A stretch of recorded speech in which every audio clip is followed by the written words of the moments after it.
This is cutting down the nets. That's how I'm feeling. But look, I promise not to get too high when we were winning like 80% over a 60 game sample a few weeks ago. And I'm not going to get cracked when we're winning 40% over a 50 game sample a few weeks later. So it's frustrating. You look at your process though. I'm identifying matchups based on efficiency adjusted for opponent. I'm factoring in the four factors. I'm looking at shot quality. I bet the line moves in my favor a point, maybe a point and a half, maybe 2 points. And then the game happens and I get waxed by 30 points. Like these aren't bad beats. But again, go back to all that pre-tip process and stick with it. Like this is a sound bet. It's expected value. And the line moved in my favor. If those things are happening, just move on. And I made some mistakes though. Like the Marquette Butler one stands out as a mistake. But just a lot of variance in the sport. I'm not going to get too hung up, and I'm going to move on. So let's look at this Valentine's Day slate. First yellow game here, St. Louis at St. Bonaventure. This is the second of a back-to-back. These teams played on Friday night. Shooting-wise, was about the same Friday night. But ultimately, St. Louis committed 18 turnovers. Bonaventure had only 7. So these back-to-backs, not typically my jam. There was a lot more last year, and they were true back-to-backs, like literally like the next day, usually on the same court, which is not good. So this is a far different situation. So ultimately, I like the matchup. I like the efficiency enough to take St. Louis at home by 5. 3 points for home court.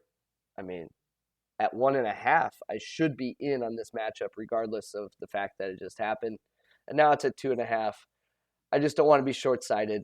I'm on the SLU side. I think we're getting a little bit of a cushion based on how the last game went.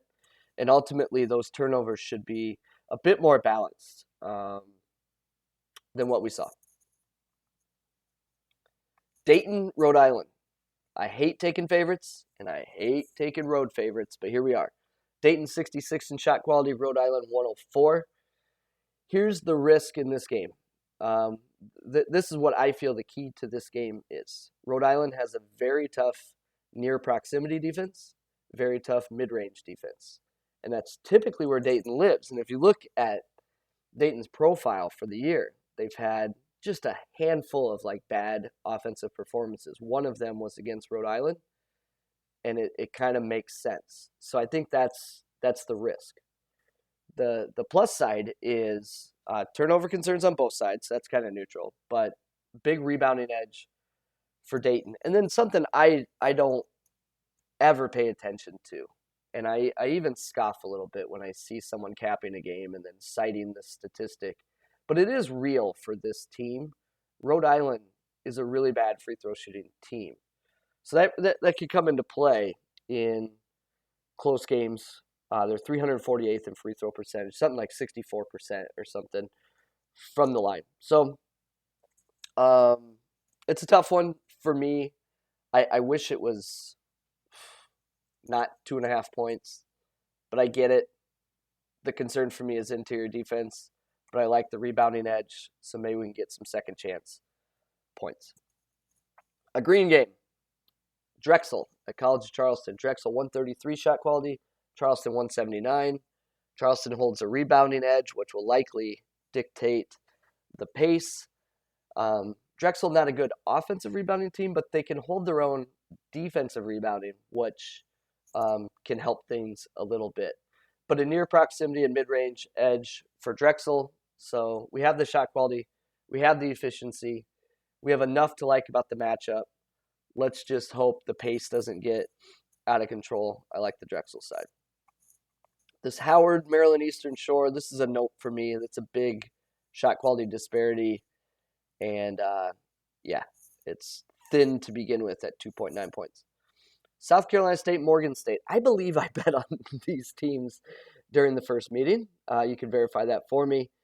And typical MEAC game. It's going to be fast. It's going to be a lot of turnovers. But South Carolina State has a rebounding edge, and we saw that in the first game. So when we look back to the first game, South Carolina State ultimately got it done in overtime, but they won every one of the four factors. I think they had like 16 more offensive rebounds, but ultimately Morgan State made 9 more threes. And you can go ahead and look at Morgan State's profile. They've made like a decent percentage of threes twice this year. Once was against South Carolina State. So I liked it the first time around. I like it this time around. And going to go to South Carolina State here. But hey, it's an MEAC game. It's tough.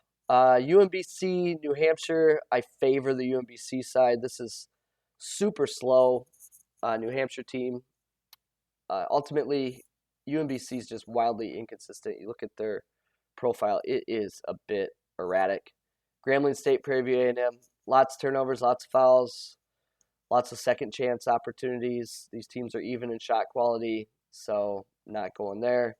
Bucknell, Lehigh, man, it feels like every Bucknell game ends with a team separating late and one of the teams scoring like 93 points. And I just think there's a lot of risk there. Pine Bluff, A&M, these are 2 bottom 5 teams in all of college basketball. And then Indiana, Purdue University, IUPUI.